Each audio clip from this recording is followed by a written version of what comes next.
श्री राधे। ओम पुनन्त महादेव जनाः पुनन्त मनसा धियः पुनन्त विश्वा भूतानि जातवेदः पुनीहमां तुलसीं हेमरूपां च रत्नरूपां च मञ्जरीं भवमोक्षप्रदां तुभ्यं पूजयामि हरिप्रियां वृन्दादेव्यै नमः। सुखरूप प्रबोधज्ञ सर्वशास्त्र विशारद एतत् कथा प्रकाशेन मदज्ञानं विनाशय। श्रीमद्भागवतं पुराणतिलकं यद् वैष्णवानां धनं यस्मिन् पारमहंसमेवममलं ज्ञानं परं गीयते यत्र ज्ञानविरागभक्तिसहितं नैष्कर्म्यमाविष्कृतं तत्सृणमनप्रपठन विचारणपरो भक्त्या विमुच्ये नरः। ॐ व्यासाय विष्णुरूपाय व्यासरूपाय विष्णवे नमो वै ब्रह्मविदे वासिष्ठाय नमो नमः। चन्द्रमा मनसो जातकक्षोः सूर्यो अजायत श्रोताद्वायुष प्राणश मुखादग्निरजायत।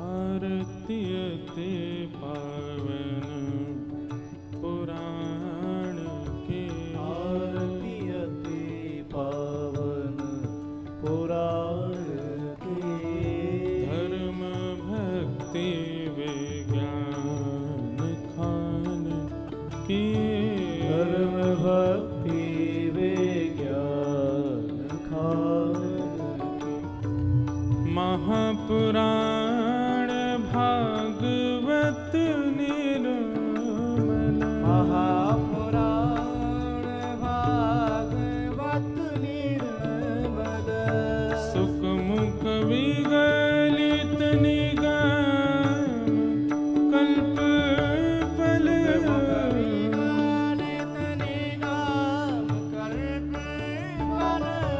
परमानंद सुधारस में कल लीला रते रस रस निधान के आरतीयते पुराण के परमहंस मुनि मन उल्लासिनी परमहंस मुनि मन उल्लासिनी रस कहदय रस रास विलासिनी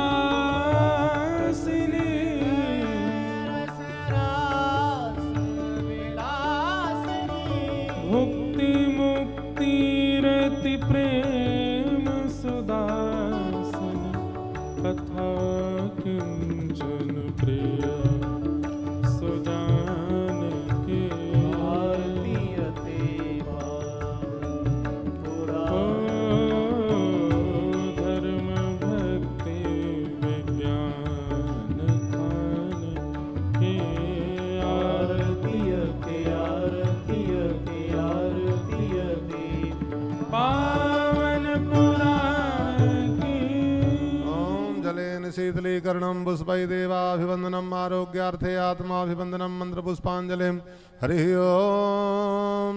नाना सुगन्ध पुष्पाणि यथा कालोद्भवानि च पुष्पाञ्जलिर्मया दत्तो गृहाण परमेश्वर मन्त्रपुष्पाञ्जलिं समर्पयामि श्रीपुराण पुरुषोत्तमाय नमः। बोल भागवत महापुराण की, श्री बालकृष्ण लाल की, श्री व्यास जी महाराज की, सुखदेव भगवान की जय। जय श्री राधे। नमः पार्वती पतये हर हर महादेव।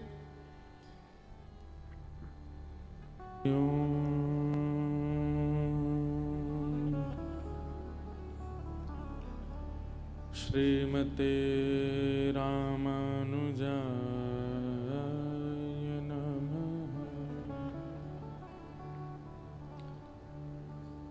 ध्येय